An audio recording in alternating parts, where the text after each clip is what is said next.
The tone, the sound, the style is a little different, it's a little evolved. Describe that. Well, I mean, we wanted to just kind of we wanted to continue experimenting and see what happens and keep the constants of you know, Pete's lyrics, I think, are very definable. I guess my voice is pretty definable. Keep those elements, you know, at the forefront, but change everything else around it and see what happens. And I mean, I think it's always exciting when we start a new record because we don't know what it's going to sound like. You know? Right.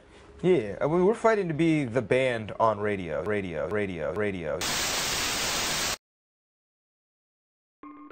The thing about being a career musician that nobody ever wants to admit is that it doesn't last forever. No matter how many #1 hits you score on the Billboard Hot 100, how many stadiums you fill, how many hit records you sell, there comes a time for every pop star when that ride comes to an end. Somebody younger, newer, and more interesting is always just around the corner, waiting to inevitably take your spot at the throne. Some musicians are lucky to sustain a successful career for decades. Others end up stuck as a one-hit wonder, but no matter who you are, there comes a time when you'll never have a hit song again, no matter how good your music still is. Once you've reached this point, you're essentially left with one of two options. On the one hand, you can choose to quietly fade away into the night, dignity intact, as you focus on making art that's true to you, but won't necessarily generate much publicity. On the other hand, you can choose to burn yourself out doing literally anything you can to maintain any level of relevance. On an unrelated note, y'all ever heard of Fall Out Boy before?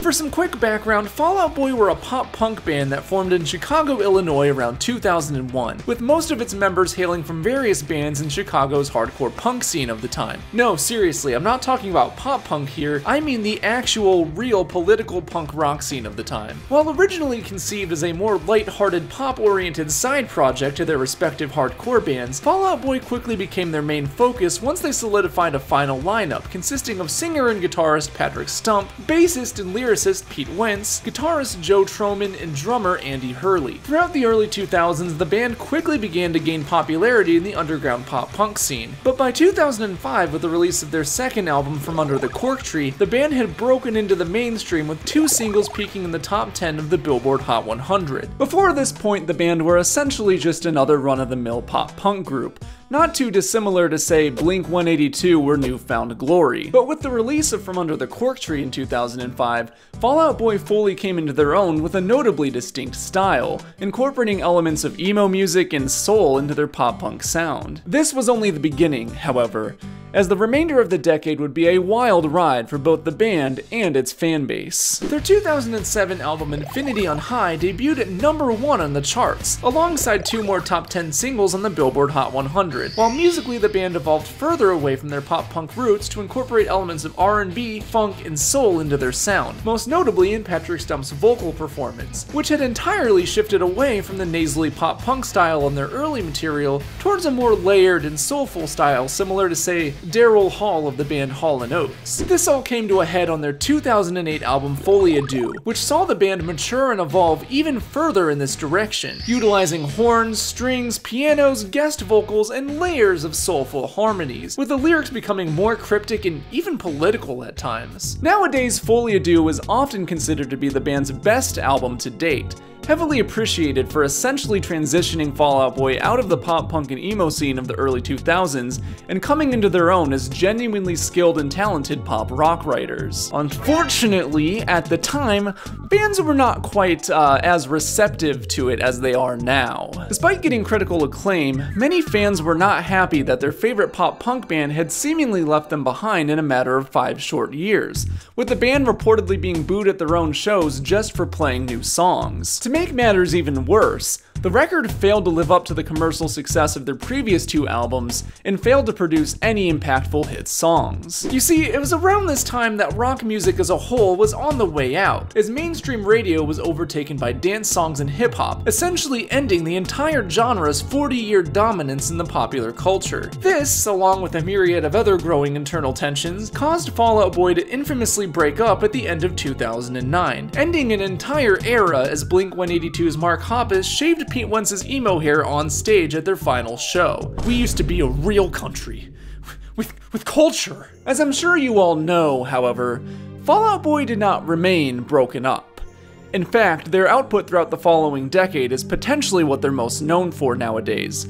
But make no mistake, when Fall Out Boy came back from the dead in 2013, they came back as a very, very different band.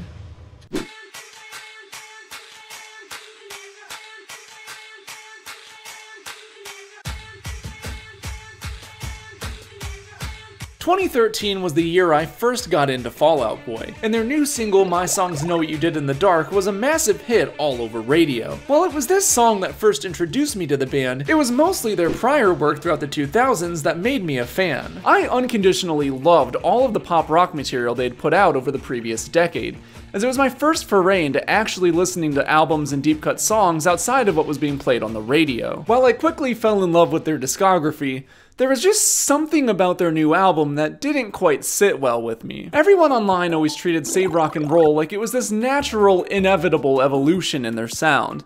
And of course, being so young, I just sort of went with it.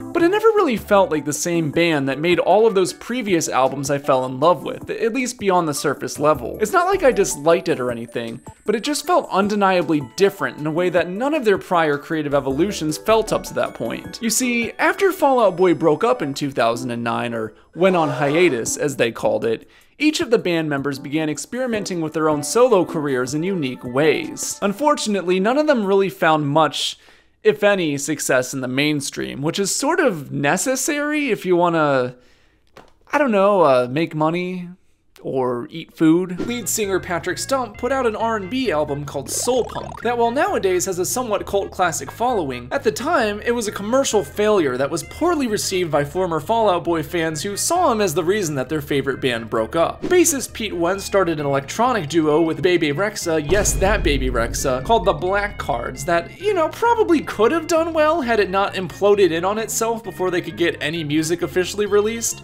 You know, but as is, the project was also a commercial failure since they literally failed to get anything commercial out. Guitarist Joe Troman and drummer Andy Hurley arguably had the most successful solo careers, starting a heavy metal supergroup called The Damned Things with members of Every Time I Die, Alkaline Trio, and surprisingly the 80s metal band Anthrax. While successful in its own circles, I think it should be pretty obvious that a heavy metal group called The Damned Things didn't see much mainstream success in the Kesha era, because like I mentioned, rock music fucking died in 2009 and would remain dead for over a decade. Hell, it's arguably still dead in the mainstream to this very day. With all of that information in mind, it's easy to see why when Fall Out Boy secretly reunited in 2012 and began working on a new album together, their goal was no longer to make music that genuinely came from their hearts and played to their strengths as a band. Instead, it was to save their career and be able to have an actual reliable income again. As a result, I'll be adopting the term Fall Out Boy 2.0 to describe this new iteration of the band, as their music going forward throughout the decade would essentially have zero connection to their former existence as a band in the 2000s, other than being made by the same people, of course. Now, I want to make it clear that I'm not shaming the band for quote-unquote selling out,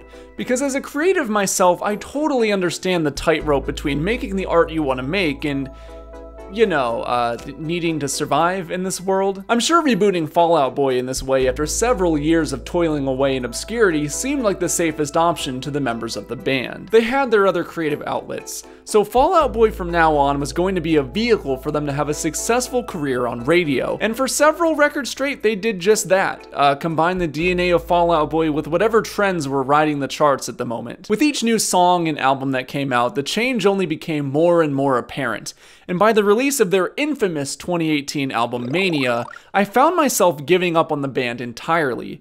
And I was far from alone in feeling this way. From 2018 up until very recently, I had pretty much stopped listening to the band altogether, but that all changed earlier this year when they put out their brand new album, So Much for Stardust. A complete return to form that not only saw the band effortlessly recapture what made them special to begin with, but also evolve their original sound in a way that made way more sense than any of their previous decade of material. This new album pulled me back down the Fall Out Boy rabbit hole, and got me re-listening to all of their 2000 songs alongside it.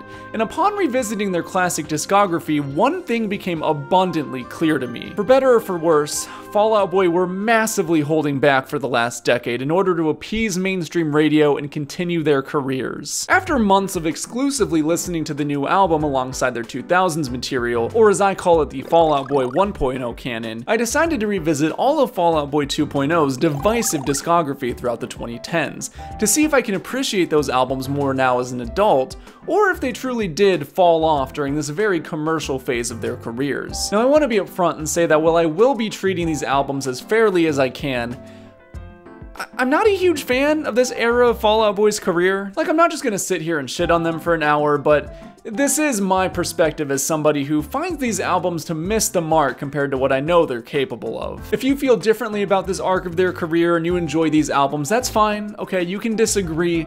We're just here to have some fun today, alright? We're just here to have some fun. Having a couple goofs, okay? Having a couple laughs, engaging in some tomfoolery, just being some real rapscallions out here today. With all of that out of the way, I'm afraid we can stall no further. It's time we jump in and explore Fall Out Boy's attempt to become a mainstream pop act throughout the 2010s. The good, the bad, and the menacing.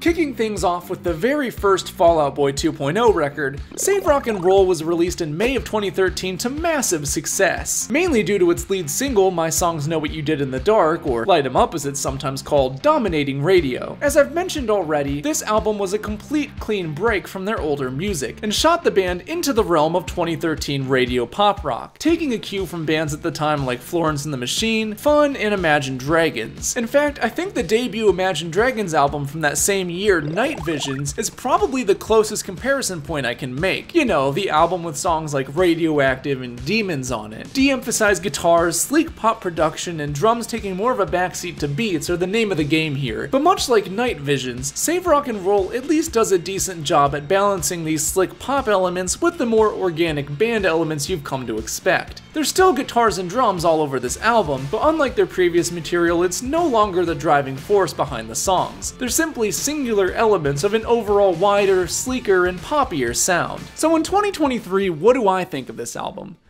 Well, as a Fall Out Boy album, I have mixed opinions, but we'll get into that shortly.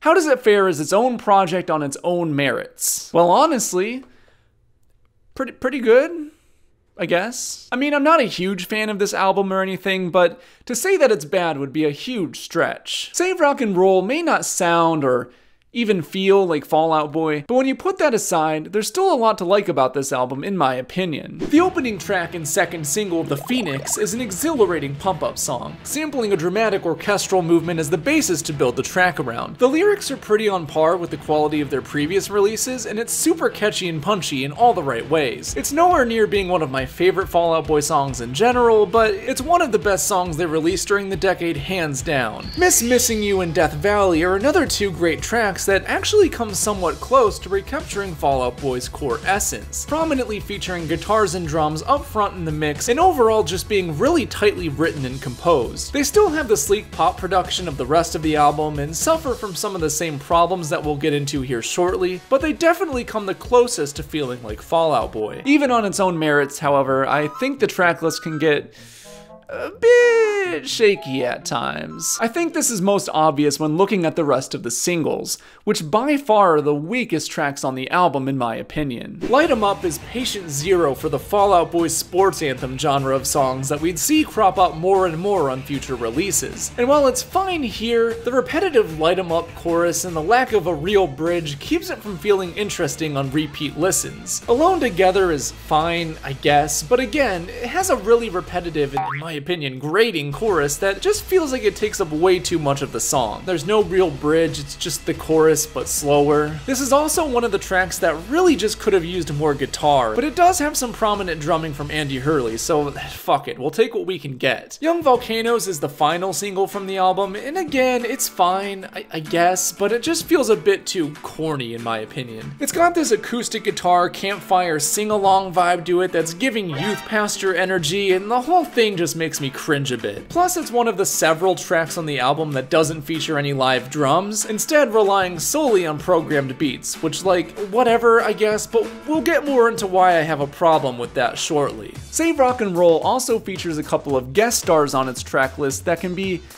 a bit hit or miss, to say the least. Now, Fall Out Boy are no stranger to featuring guest vocalists on their albums, as literally every single one of their records before this point featured a guest artist on there somewhere. The thing is, though, in the past, these features were treated a bit more like Easter eggs. They were never credited in the song titles and usually acted a bit more like cameos, like having Jay-Z drop a few bars to open their Infinity on High album, or having Debbie Harry of Blondie provide backing vocals on the track West Coast Smoker from Folie à Deux. Here on Save Rock and Roll, however, we have 4 tracks that fully feature a credited guest artist in the song title. And not that there's like anything inherently wrong with that, but these guests can be a bit inconsistent. They can vary in quality, to say the least. English singer Foxes is the first guest on the album, appearing on the track Just One Yesterday. I actually had to look up who this was because I've never heard her mentioned outside of the context of this specific Fall Out Boy track. I guess she was bigger in the UK, she sang on the hit song Clarity by Zedd.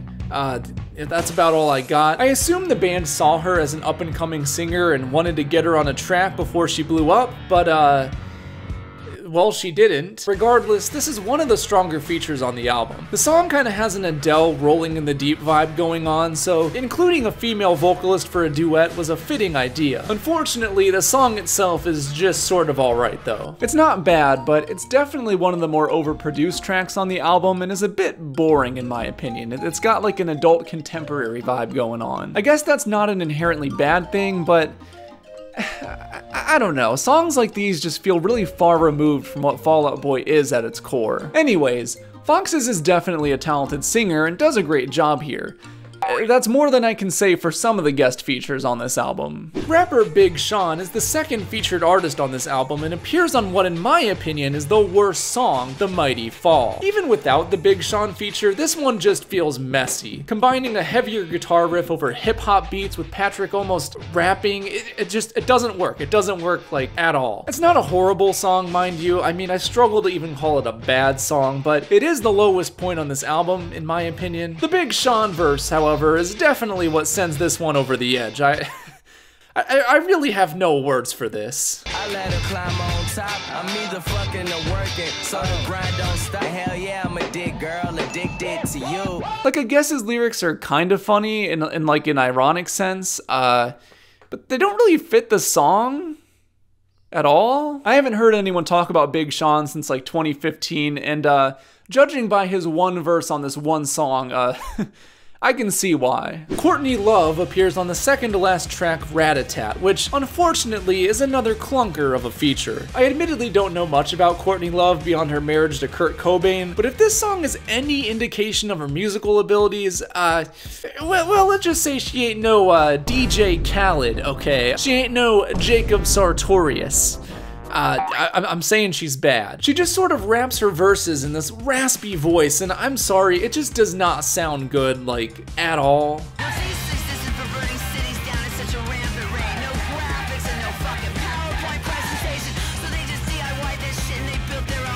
It's a shame, because Rat-a-Tat is one of the best songs on the album and probably the closest in style we get to Fall Out Boy 1.0.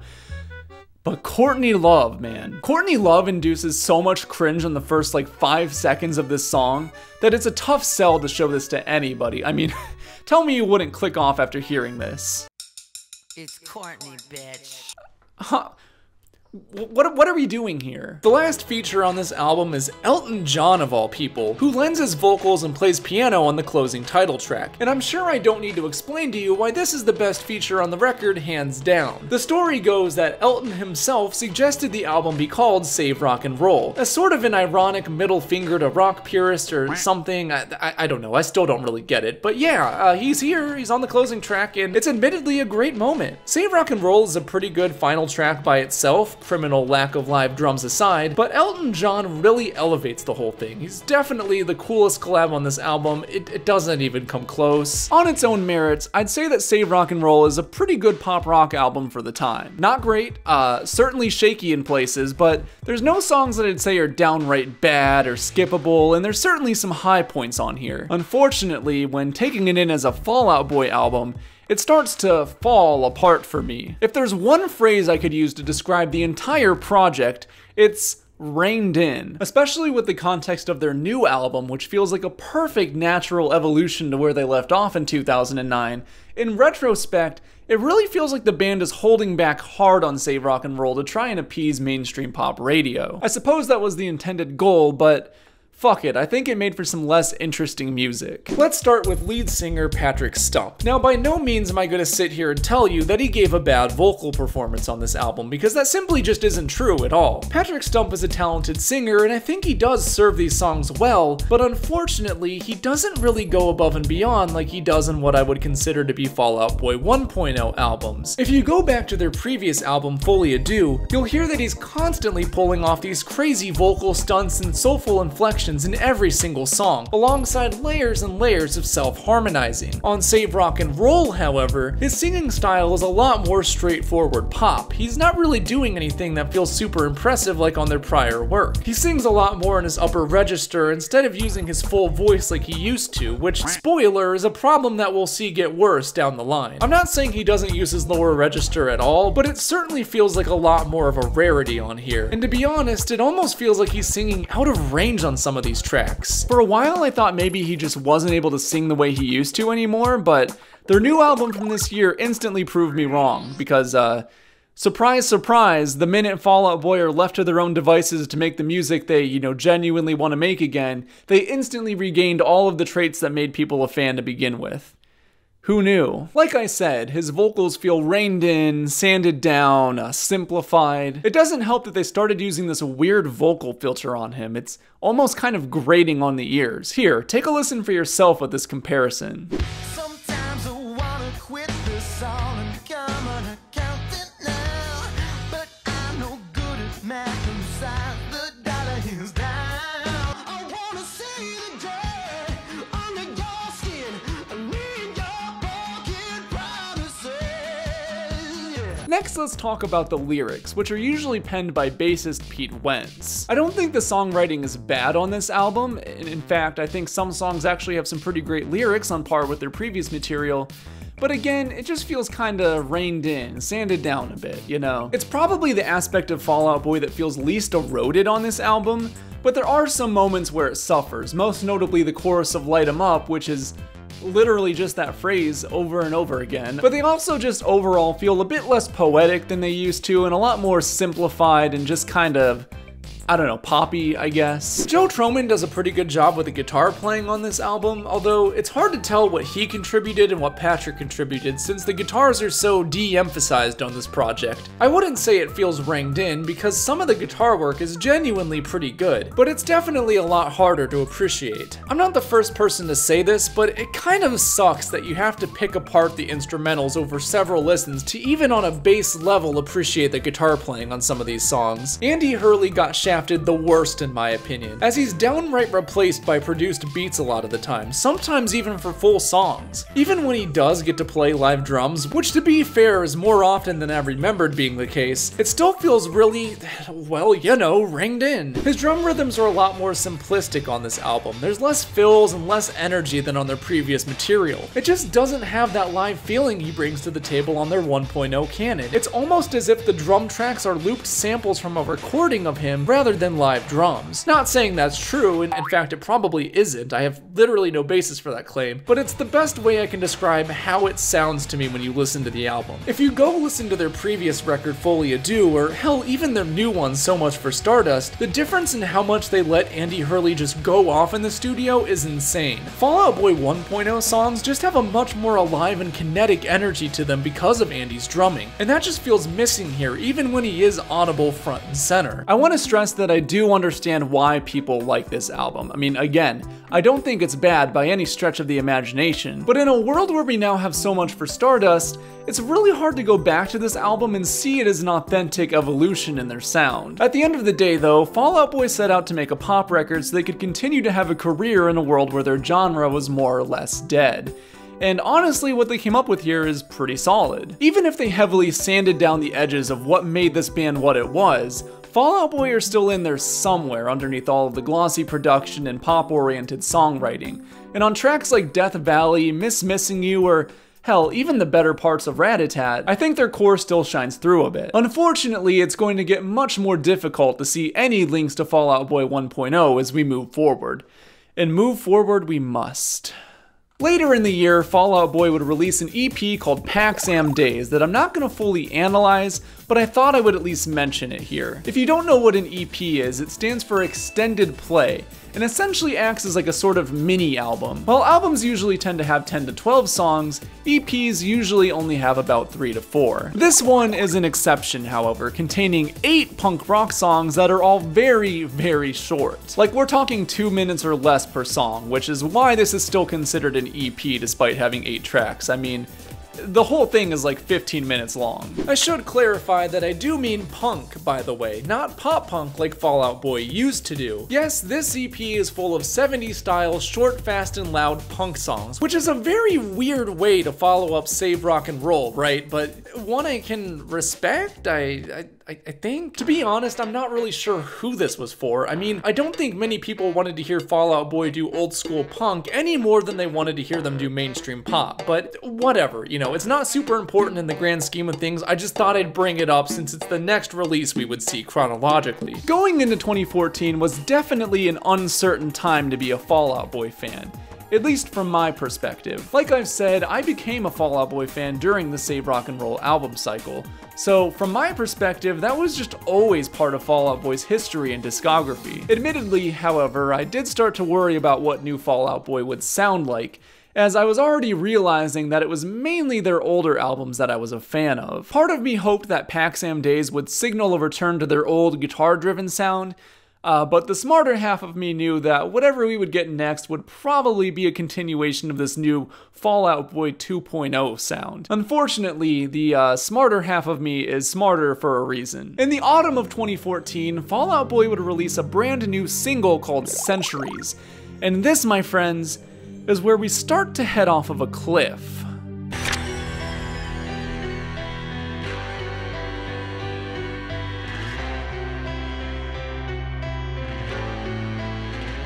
Believe it or not, I was really excited for Centuries when it first came out, because it was the first time in my life that I got to experience a brand new Fall Out Boy song dropping, and to be honest, I loved it at first. I was mostly just relieved to hear the guitars and drums a bit higher in the mix than most of Save Rock and Roll, and that we weren't heading into some sort of Maroon 5 situation where you couldn't even tell they were a band anymore. Unfortunately, it only took a few listens until my hype wore off, as it quickly became apparent that Centuries was a bland, uninteresting, and quite repetitive track that probably had the least amount of soul of any Fall Out Boy song released up to that point. I mentioned before that on their last album, Light 'Em Up served as the patient zero for what I would call Fall Out Boy sports anthem songs, but Centuries is where that style fully came into its own. The whole song just has this very corporate vibe to it, like it was almost written specifically to play during ESPN highlight reels, and but funny enough, that's exactly what would end up happening, like no joke. Centuries immediately became a huge, inescapable hit, and from late 2014 to early 2016, it was hard to go more than a week without hearing it somewhere. Its overexposure in the mainstream really highlighted how boring and repetitive it was, to the point where Fall Out Boy infamously had to apologize for its overusage during the 2014 football season. This repetition mainly comes down to the chorus, which is extremely basic and bland on its own, but since the song starts on it for some goddamn reason, you gotta hear it an extra 4th time that really sets in the realization of how nothing this song is. This was definitely the turning point where the public opinion on the band started shifting in a negative direction. The Save Rock and Roll album cycle was partially carried by the excitement people had just to see Fall Out Boy back in any form at all. But now, 2 years later, the hype gloves were off, and people were starting to view the band on the same level as, say, Imagine Dragons or One Republic.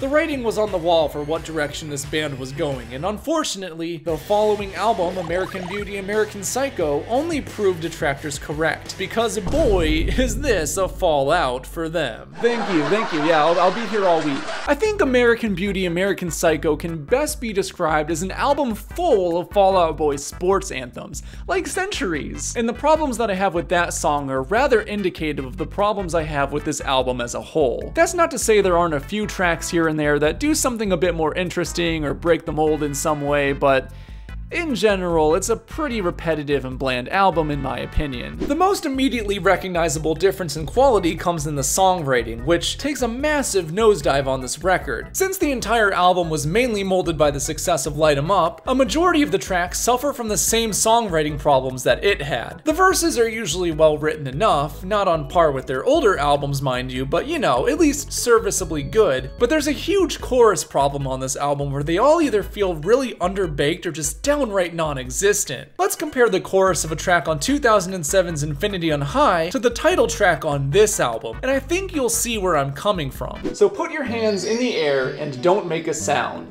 But don't get the wrong idea. We're gonna shoot you, we're gonna shoot you. And there's nothing in your head or pocket, throat or wallet that can change just how this goes. And everyone shakes to the beat with a barrel down their throat. Okay. Let's just compare that to a song off of the new album, American Beauty, American Psycho, okay? She's an American beauty. I'm an American Psycho. She's an American beauty. I'm an American Psycho. Whoa. Whoa. Whoa. Whoa. I'm an American Psycho. There are 6 unique words in this entire goddamn song. Now maybe I'm being unfair here, okay? I get it, I hear you, okay? You know, I'm comparing a commercial single from a commercial point in Fall Out Boy's history to this, you know, obscure B-side off of one of their best albums. Okay, I get it.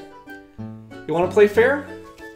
Let's play fair, okay? Let's compare the opening track off of this album, American Beauty, American Psycho, with the opening track off of their last album, Save Rock and Roll, okay? Both of these songs are from the same era, both of these songs are singles, and both of these songs open their respective albums, okay? This is totally fair playing ground here, okay? Let's start with the Save Rock and Roll album. Hey young blood, doesn't it feel like our time is running out? I'm gonna change you like a remix, then I'll raise you like a phoenix.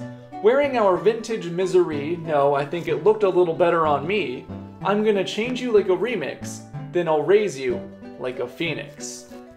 Okay, now the new album. Irresistible. Irresistible. I love the way you hurt me, baby. I love the way you hurt me, baby.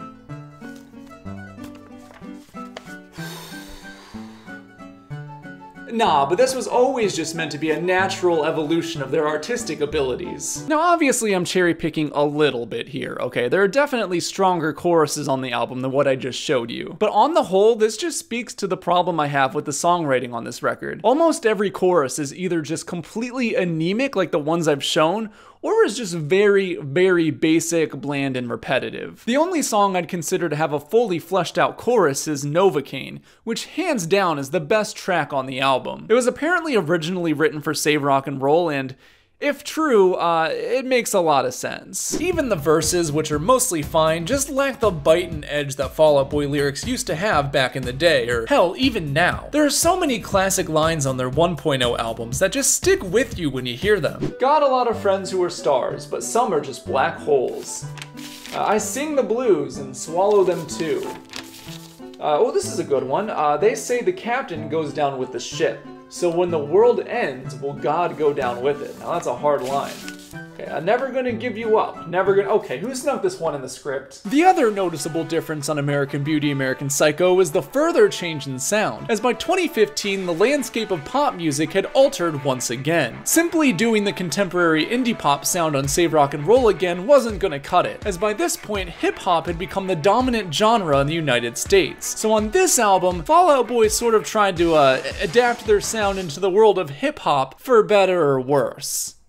mostly for worse. The biggest way this manifested was in their sudden newfound love for sampling, although, unlike hip-hop records that, when done right, masterfully transform the source material they're sampling into a brand new song, here they just sort of lazily staple the sample in and build some light instrumentals over them. Take Uma Thurman, for example, the other big hit song off of this album. When it comes down to it, the whole thing is just built around the Munsters theme song, and while dumb fun, sure, it just kind of feels cheap compared to what we know they're capable of. Almost every song on the album is built around some sort of sample. Century's memorable do-do-do hook is just Tom's Diner, Irresistible is built around a sampled horn section, and 4th of July is so heavily built around the track Lost It to Trying by electronic musician Sun Lux that when his song was used at the end of the teen movie Paper Towns, some fans genuinely thought it was the Fall Out Boy song and excitedly would go and post about it online. There's plenty more samples I didn't mention, but none of them really serve a greater purpose other than just being there for the sake of it. Bassist Pete Wentz said in interviews at the time that the goal for American Beauty, American Psycho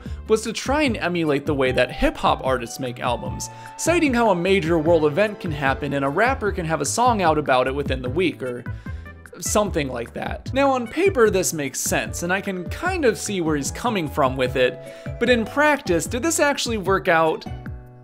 No, God no. No, it didn't. First of all, like I've already mentioned, this album has pretty bare bones lyrics. They aren't really talking about anything remotely topical on this album, so there wasn't really any real purpose to putting this thing together as quickly as possible, quality be damned. Second of all, making an album as a 4-person rock band is just an inherently different process than trying to make a hip-hop album as a rapper. I'm no recording artist, so maybe I'm just like completely off base here, but in general, it seems like the hip-hop genre would just lend itself to making an album much quicker than 4 guys in a rock band with instruments that they gotta play. The whole album just has this sort of cheap sound to it. You can tell they tried to make it as quickly as possible, but not in the way I think the band intended. Compared to Save Rock and Roll, which has a pretty lush, spacious sound to it production-wise, American Beauty, American Psycho feels overly compressed, like everything is fighting for your attention all at once at all times. There's no room for any of the instrumentals to breathe, so they all just feel kind of lifeless. For example, this album has a lot more upfront guitar on it than Save Rock and Roll did, but it's so compressed that it's not even enjoyable to hear most of the time, save for a couple of cool guitar moments sprinkled throughout. Most of the songs feel very cut and paste together, lacking that live energy the band's material used to have, or again, has now. It's especially noticeable with the choruses, which with rare exception feel copy and pasted over and over again each time they come around, with maybe a few tweaks added in post. I'm not saying this is always the case, but there's definitely a lack of that live feeling the Fall Out Boy 1.0 canon has, or hell, even Save Rock and Roll to a much lesser extent. Once again, I think Andy got shafted here the most, as another aspect of the hip-hop integration this album experimented with was relying more heavily on programmed beats rather than organic drumming. More than before, it's a lot harder to tell when there's actual drumming on this album, because even when Andy is playing, the drums are covered in so many filters and effects that the line between drums and beats becomes blurred. You could argue that this was intentional and was a cool artistic choice that they made, but personally I feel it just adds to the artificial assembly line feeling that this album has. Don't get me wrong, however, there are some moments where Andy gets to shine on here, perhaps even more than he did at all on Save Rock and Roll, a good example being the end of Uma Thurman.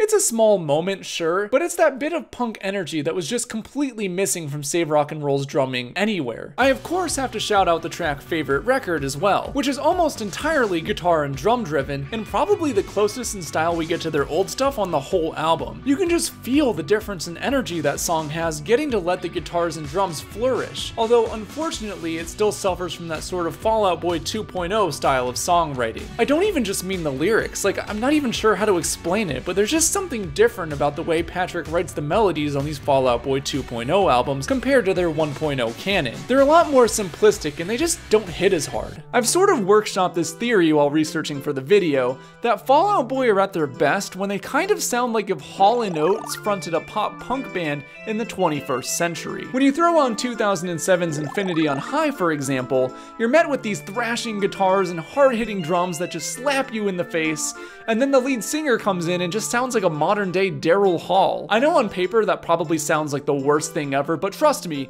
it just works. I think that's especially what makes albums like 2008's Folie à Deux or their new album So Much for Stardust so great. They really lean into that sort of Hall & Oates side of the band, and it makes for some prime, choice-cut pop rock. I bring this up because Fall Out Boy not only abandoned the pop punk and emo genres in the 2010s, but also sort of abandoned that Hall & Oates side of the band as well. I mentioned that on Save Rock and Roll, we saw Patrick simplify the way he sings melodies, but I think it's an even bigger problem on this record. On American Beauty, American Psycho, he's almost entirely singing simple melodies in his highest registers at all times, with that annoying vocal filter slapped on top of every single song. And on tracks like Immortals, he almost feels out of range. Here, just listen to the difference for yourself and see what I mean.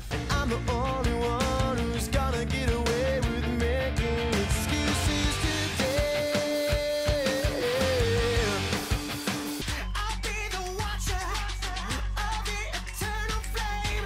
I'll be the guard dog of all your fever dreams. Again, it gets really fatiguing as the album goes on and really makes you miss the way he used to use his full register on older songs, not to mention all of the soulful inflections and harmonies he used to pull off. Don't get me wrong though, much like Andy, there are a few moments here where Patrick gets to shine even more than he did on Save Rock and Roll in its entirety. For example, the bridge on 4th of July or the verses on Jetpack Blues especially allow him to use his fuller register in a way that he just didn't on their last album. But unfortunately, it's the exception on this record, not the norm. Now, do I think American Beauty, American Psycho was a bad album? No, not really. I think it's a bad Fall Out Boy album, don't get me wrong, but for what it is, it's far from unlistenable. I can understand why some fans might enjoy this one. If you just need something to throw on while you're at the gym, it makes for some pretty good pump-up music, and you know, there's some fun songs in there if you dig a little bit deeper in the track list. For example, the closing track Twin Skeletons, or my favorite track Novocaine, really tap into something a bit more creative than you might expect from the dreaded Centuries album. Unfortunately, however, as a Fall Out Boy album, it kind of falls apart. I remember once hearing somebody on the internet say that it felt like Fall Out Boy had started writing songs for people who would normally beat Fall Out Boy fans up. And honestly, pretty spot on analysis if I do say so myself. Fall Out Boy 1.0 were all about the underdogs, right? I mean, their music at its best really speaks to those feeling down and out. But starting on Save Rock and Roll, and especially on this album, it started feeling like the songs they were writing were pretty much just meant to be mindlessly played at football stadiums. To each their own, I guess, but this one didn't really work for me. Regardless of how I feel, the album was a huge success for them and cemented Fall Out Boy 2.0 as a mainstay on pop radio. Or at least it seemed that way. So I guess they got what they wanted, right? Well, sort of. Fall Out Boy would ride the waves of mainstream success across 2015 and 2016, but in the following years, those waves would come crashing down on them. Baffling choice after baffling choice would all lead up to the most infamous, divisive, and critically panned Fall Out Boy album to date. That being 2018's Mania. To understand why this album was so hated, however, we have to look at all of the context leading up to its release. In the months and years following the release of American Beauty, American Psycho, Fall Out Boy would further attempt to stay relevant by integrating themselves into the mainstream hip-hop scene of the time. They began touring and performing with rappers like Wiz Khalifa, Hoodie Allen, and Fetty Wap, while essentially separating themselves from the alternative community entirely. While this helped to sustain their mainstream career, it would only end up alienating their hardcore fanbase further, a fanbase they desperately needed since they were now starting to become a target for critics who were tired of hearing their repetitive singles like Centuries or Uma Thurman all over the radio. Later in 2015, Fall Out Boy announced a hip-hop remix album of American Beauty, American Psycho, with every track being remixed by and featuring guest verses from a different rapper. And while on paper this sounds like a somewhat interesting idea, when you look at the track list, it's actually pretty embarrassing. Wiz Khalifa is by far one of the most recognizable names on here, which makes sense since they were on tour with him, but beyond that, the only two recognizable names on here are Migos and Azalea Banks. Do I need to say anything more on that one? This release definitely felt like a cash grab the band wasn't even involved in. I suspect their label just shipped this thing off to whatever D-list rappers they could get onto it for a quick buck, as it's easily the most forgotten Fall Out Boy project to date. Anyways, this stuff all went mostly under the radar. I'd argue that the real turning point in Fall Out Boy's commercial downfall was in 2016, when a reboot of an obscure, little-known indie film known as Ghostbusters tore the internet to shreds. So if you weren't around or just don't remember, in 2016 an all-female reboot of the classic 1984 film Ghostbusters was revealed onto the world, and the internet discourse around this thing was absolutely maddening. The internet was essentially torn into three factions when it came to opinions on this movie. On the one hand, there were people who saw this movie for what it was, a lazy, nostalgia-pandering cash grab with cringe dialogue and corny jokes that just really didn't understand what made the original Ghostbusters so great. Or supposedly great, I don't know, I've never fucking seen it. On the other hand, there were people who found all the criticism to be unwarranted and just blamed all the hate and backlash on a bunch of misogynistic men who didn't want to see an all-female reboot of the Ghostbusters. Then, just to muddy the waters a little bit, there was a third group of people who genuinely did just hate the movie because it was an all-female reboot. Participating in this discourse was a lose-lose situation for everybody involved, until the movie actually came out, was mid, and then was mostly just forgotten by everybody for the rest of time. Until now. So why do I bring this all up? Well, I'm glad you asked, dear viewer. Even though you didn't ask, I just kind of wrote that in the script, but anyways, Fall Out Boy provided a reimagining of the classic Ghostbusters theme song, featuring rapper Missy Elliott, because of course it fucking did. And when this track dropped, the internet was quick to tear it to shreds. Ironically, I thought their take on the Ghostbusters theme was fine. I mean, it's not even in the movie, it's literally just for the soundtrack. But man, when this thing dropped, it was torn apart by critics and fans alike. This was the last time I really remember Fall Out Boy getting any sort of like mass mainstream attention, and it really wasn't a great note to leave off on in the public eye. Hey, editing Greg here from the future. I wrote and recorded this entire video before they dropped their updated cover of Billy Joel's We Didn't Start the Fire, which obviously did get a lot of mainstream attention for better or worse. I figured I would at least acknowledge that that happened, so anyway, yeah, back to the video now. I wouldn't say their Ghostbusters cover is what did them in, however, as personally I think they could have come back from this had they played their cards right. Unfortunately, not only did they play their cards wrong, they basically just flushed the whole deck down the toilet. I'm afraid we can stall no longer, folks. It's time we talk about the most divisive, infamous Fall Out Boy song to date. A song that would usher in their most critically panned album to date, while also completely tanking their mainstream career in a way you only really see once in a generation. On the final stop of our Fall Out Boy 2.0 journey, enter Mania, the album that killed Fall Out Boy's mainstream career.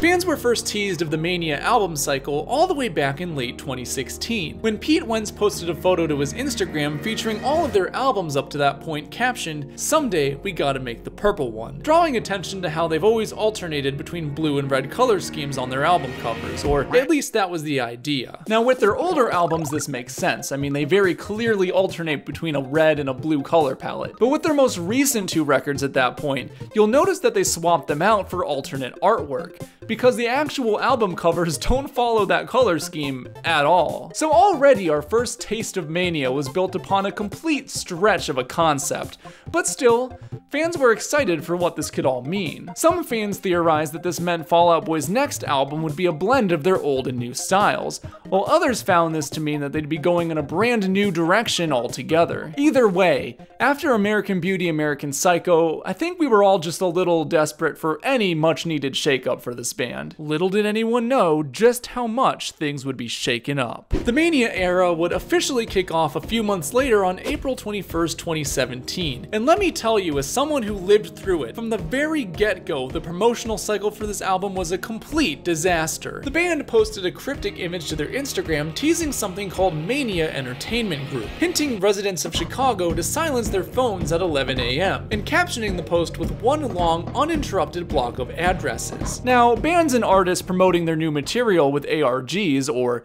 alternate reality games, is a very common tactic used to help drum up hype. But usually when an artist goes for this strategy, they give their fans a couple of days or even weeks to figure out the puzzles. not an hour or two. Now, in all fairness, this was a pretty easy puzzle to figure out, and fans were very quick to put together that all of the addresses were just movie theaters within the Chicago area, and obviously 11 o'clock would be the time that fans would want to start showing up. Unfortunately, from here on out, things did not go to plan. At all. Fans in the area showed up to the theaters as expected, but when they arrived, they were greeted with, well, nothing.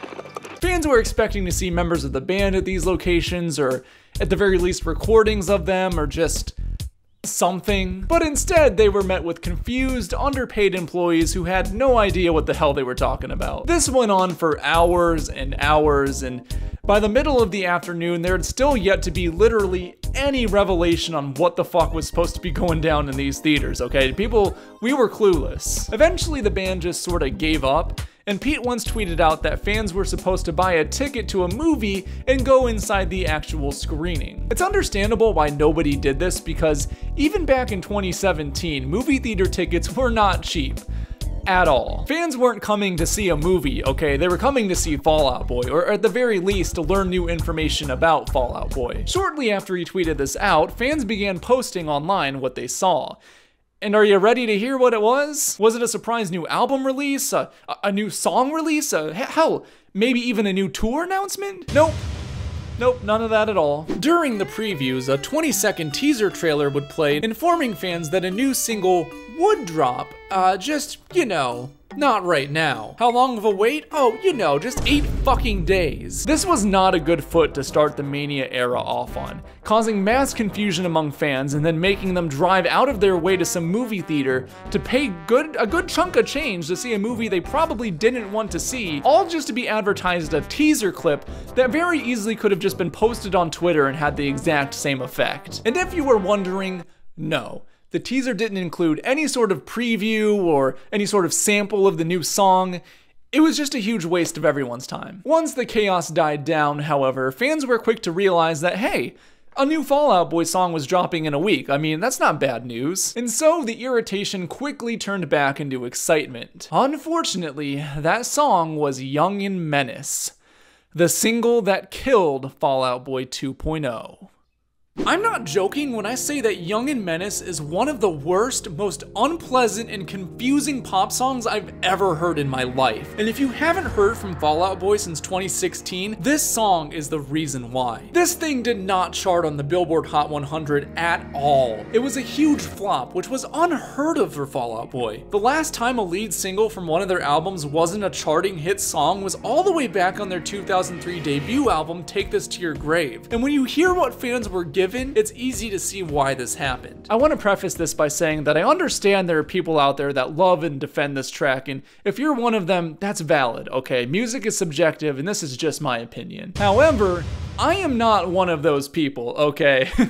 And I'm not in the minority either when I say that this song is a complete train wreck. Young and Menace can best be described as Fall Out Boy 2.0 trying to make an EDM or dubstep pop song, but not at all understanding what makes those genres work because it's just far too removed from their wheelhouse. The verses of Young and Menace are, for the most part, fine, I guess. It's a bit too slow and atmospheric for my taste, essentially putting all of the focus on Patrick's vocals while the instrumentals are resorted to ambient synths and a barely audible guitar with eventually a kick drum joining in as it builds to the chorus, so I guess go off, Andy. They gave you something to do on this song. It's not bad, but it's definitely a bit boring with these uncanny vocal melodies and weird lyrics referencing Britney Spears and Motley Crue songs for some reason. The chorus, however, is where this song genuinely just falls off of a damn cliff. In fact, the song doesn't even have a chorus. Oh, no, no, no.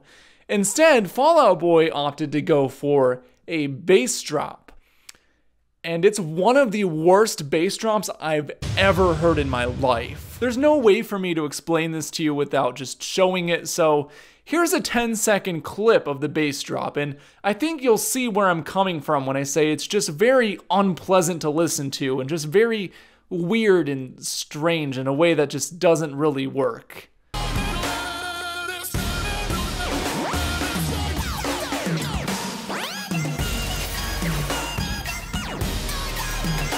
Now keep in mind, this goes on for about 40 seconds. No changes, no breaks, no relief. It's just variations of what you just heard for 40 damn seconds. It genuinely is just headache inducing.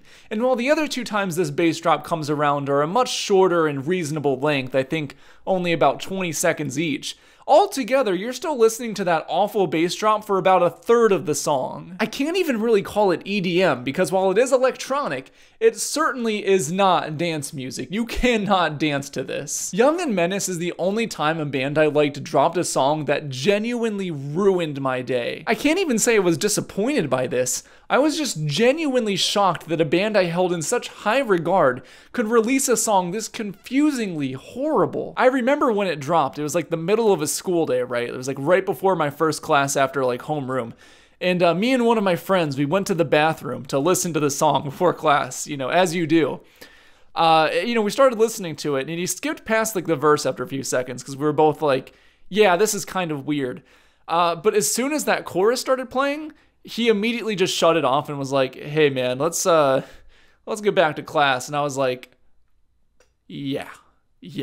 I literally couldn't pay attention to anything for the rest of the day. Like, all of my thoughts were preoccupied with thinking how anyone could have let this blunder happen. How nobody heard this and thought, hey, maybe this aggressively uncommercial and unpleasant to listen to song shouldn't be the lead single from your next studio pop album. It wasn't a great look when Pete Wentz was immediately telling interviewers that this was the only song on the album that would sound like, in his words, a kitten chasing around a laser pointer, which is certainly one way to put it. Anyways, it was here that the fabled Purple album was finally given the name Mania, although the band had already shot it in the foot before it could even walk. It was a doomed project from the very start, and as you can imagine, the Fall Out Boy fanbase essentially imploded in on itself for the next several weeks. It was just mass chaos. A month or 2 later, Fall Out Boy, or more accurately, Fall Out Boy's label, attempted to undo the damage of Young and Menace by releasing a new single called Champion. Can you tell what this song's based on? Yeah, if you can't tell, this was a blatant attempt to try and rehash the success of Centuries by releasing another sports anthem song, this one being the blandest and most soulless yet. Unfortunately for them, once again, this song did not chart on the Billboard Hot 100 at all, and was an even bigger flop, likely due to being the second worst song they've ever released to date. Can you guess the first one? Champion is such a soulless, corporate, nothing burger of a song that it makes Centuries look like a masterclass in pop songwriting. It genuinely just goes in one ear and out the other. Like, look at the lyrics to the chorus of this song.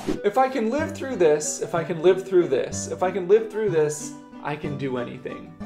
If I can live through this, if I can live through this, if I can live through this, I can do anything. Champion, champion. Live through what? Like, even Centuries is a better written chorus than this. Let's just compare real quick, why don't we? Some legends are told, some turn to dust or to gold, but you will remember me for centuries. And just one mistake is all it could take. Remember me for centuries. It's not great, it's not even good, but like it's something, it's fucking something. But no, this was always just meant to be a natural evolution. To make matters worse, this is one of those songs where the bridge is just the chorus again, but slightly slower. So after you get past the second verse, it's genuinely just painfully boring to listen to. Champion is easily one of the most shameless singles I've ever seen. A blatant attempt to try and rehash what was already one of their least inspired songs, just to try and save face after Young and Menace flopped. They didn't even write the damn thing, it's literally just a rejected Sia song that she gave or sold to them or whatever. At first I was just happy it wasn't another dubstep song and that it was at least a return to the corporate pop rock of American Beauty, American Psycho, but after 2 or 3 listens I realized this song had nothing going for it. Mania was officially dead.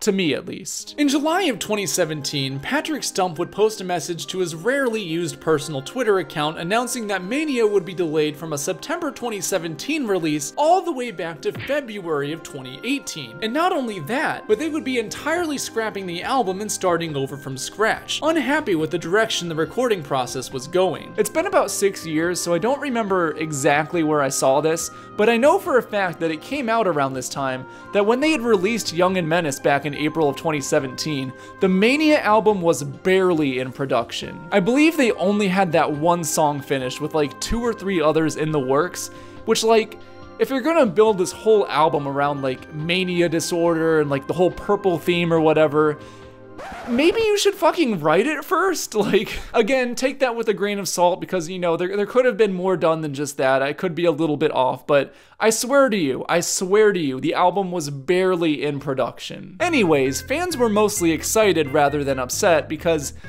let's be real, very few people were actually excited for Mania 1.0. I know you guys exist, okay? But most people were pretty burnt out on the project by this point. Unfortunately, when the track list was revealed a few months later, both Champion and Young and Menace were still on there. And given that it was only 10 songs long, that means at least 20% of the album would still be composed of Fall Out Boy's worst material to date. Regardless, the other 8 songs were all from the new Mania sessions, so how did this new version of Mania turn out? Was it as bad as fans feared it would be, or was it surprisingly pretty good? Well, ignoring the 2 songs we've already talked about, the remaining 8 tracks are fine, I guess. Mania is probably their worst album, even without Champion and Young and Menace on it, but I think choosing to restart production was a good choice. If Save Rock and Roll saw the band try and merge with early 2010s indie pop, and American Beauty, American Psycho was their attempt to merge that new sound with hip hop, Mania is the band taking that sound and merging it with the EDM trends of the time, fortunately without any more bass drops. I do think in some ways that the remaining Mania tracks are a step in the right direction from their last album, as they feel less like ESPN sports reel anthems and more like, you know, actual songs. But unfortunately, I still kind of found myself enjoying this album even less than their last one. Pretty much all of the problems I already have with Fall Out Boy 2.0 apply to this album as well. From the de-emphasized guitars and drums in favor of slick pop production and beats, to Patrick constantly singing at the tippy-top edge of his range, so I won't go super in-depth again, but there are some issues that I think got worse on here. For example, the way Patrick writes melodies on this album feels like he's mimicking pop rap melodies. Not that there's anything wrong with that, but it just isn't Fall Out Boy's strength in my opinion, and I vastly prefer the way melodies were written on their Fall Out Boy 1.0 canon. The lyrics also take another hit here. They did at least somewhat fix the chorus problem that American Beauty, American Psycho had, but overall, the lyrics just feel a lot weaker and weirder in general. Like there's this line in the opening track, Stay Frosty Royal Milk Tea, don't ask, I don't get what the title means either, where before every chorus, Patrick sings, "Are you smelling that shit?" 2 to 3 times in a row, and like every time it comes around in the song, it's just super uncomfortable and conveys less than pleasant imagery. There's also a lot of weird pop culture lyrics on here. Like, I already mentioned the references to Britney Spears and Motley Crue on Young and Menace, but then you also get weird lines on here like, "I'm gonna go Tanya Harding on the whole world's knee." What? Overall, I'd say that Mania is Fall Out Boy at their most desperately commercial, literally just throwing anything they can at the wall just to get something to stick. Oh, Despacito was a big song this year? Better cash in on that trend with Hold Me Tight or Don't. Then you have Expensive Mistakes, which is literally just like a ripoff of MIA's Paper Planes. And don't even get me started on Sunshine Riptide, which is like this reggae pop song where Patrick like sing raps like Post Malone over it, and it features Burna Boy. And if you don't know who Burna Boy is, I don't either, so, you know, join the fucking club. As much as they threw at the wall, nothing did stick, however, as despite the album debuting at #1 on the charts, Mania became the very first Fall Out Boy record to have no charting singles on the Billboard Hot 100. Last year, Joe Troman revealed in interviews for his memoir None of This Rocks that he had essentially checked himself out of the recording process for Mania, not thrilled with the direction the band had been going for the last several years. From what I understand, he essentially just sat the process out and told the band to send him demos where they'd want him to add something, but he didn't want to be a part of the creative process. Judging by how this album turned out, it shows. So is Mania a complete wash? Well, I want to say yes, but realistically, probably not. Like their last 2 albums, there are at least moments here where things come together and click in a way that's at least somewhat fun and interesting. And there are 2 songs that I'd say are somewhat salvageable from this album. Heaven's Gate is the main ballad of the bunch, and probably the closest they come to sounding like Fall Out Boy, with the drums and guitars right up in the front of the mix. Unfortunately, it suffers from a lot of Fall Out Boy 2.0's issues, like Patrick singing too high too much with filters all over his voice, lackluster lackluster melodies, awkward lyrics, overproduction, and, well, pretty much just all of the problems I've been harping on for the last hour, but it's definitely one of the more pleasant songs on the record. Unfortunately, it doesn't really make me feel, well, anything? I think the lack of personal emotion is very evident when you compare it to a ballad like, say, What a Catch Donnie off of Folie à Deux, one of the band's most beloved songs. The closing track, Bishop's Knife Trick, however, is by far the best song on the album, and the only one here I'd say is genuinely good. Does it suffer from some of the issues I've been harping on? Yes. But it's a genuinely great closer with solid lyrics, a relatively great vocal performance that lets Patrick use more of his full range, and a sound that sort of mixes Fall Out Boy with 80s synth pop in one of the best ways possible. It's not a mind-blowingly great song or anything, don't get me wrong, but if there's one track on the album I would recommend, it's this one hands down. And it was again that why. Everything went back to why, which I loved. I loved that everybody at every point in this.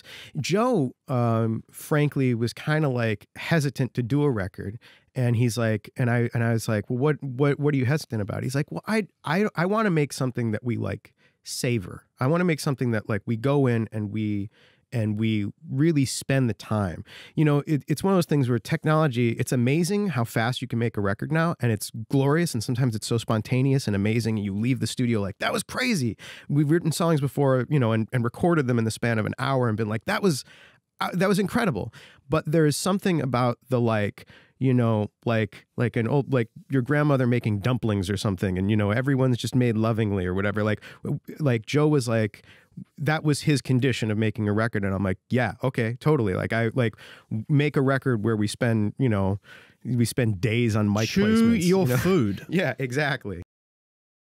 Following the release of Mania, Fall Out Boy did their best to pick up the pieces and try to keep moving forward, and from here I'd say things really started to look up for the first time in years. They went on a massive tour with Weezer and Green Day that earned them back a lot of goodwill in the alternative community, re-recorded a B-side from Folie à Deux for its 10th anniversary called Lake Effect Kid, and took a much needed 5 years off from releasing any new albums to give fans time to actually start missing them again. Coincidentally, the same amount of time they were broken up for way back before Save Rock and Roll came out. Like I mentioned at the beginning of this video, I stopped listening to Fall Out Boy after Mania came out, just sort of leaving them in the past altogether. So when their new album came out earlier this year, I was genuinely shocked at how good it was. I had forgotten that once upon a time, Fall Out Boy were some of the most talented writers in modern pop rock. So to see them return to form this hard it was crazy. It's not even just that they went back to including guitars and drums at the front of the mix again. Literally everything about it felt like they were instantly able to effortlessly recapture what Fall Out Boy is at its core. Everything from the way Patrick sings and writes melodies, to the way Pete writes lyrics, to the live feeling you get from Joe's guitar playing and Andy's drum work. For the first time in over a decade, Fall Out Boy felt like Fall Out Boy again, and nobody was holding back their talents to try and appease pop radio. They left their major label to return to alternative label fueled by ramen, home to bands like Paramore and 21 Pilots, and teamed back up with producer Neil Avron, who produced their biggest rock records of the 2000s. And the result was an album that feels super modern and fresh and new for the band, not really like a rehash of any of their older albums, but still 100% felt like the same band that made records like From Under the Cork Tree or Folie à Deux. I don't blame Fall Out Boy for selling out the last decade. In fact, I'm not even mad about it,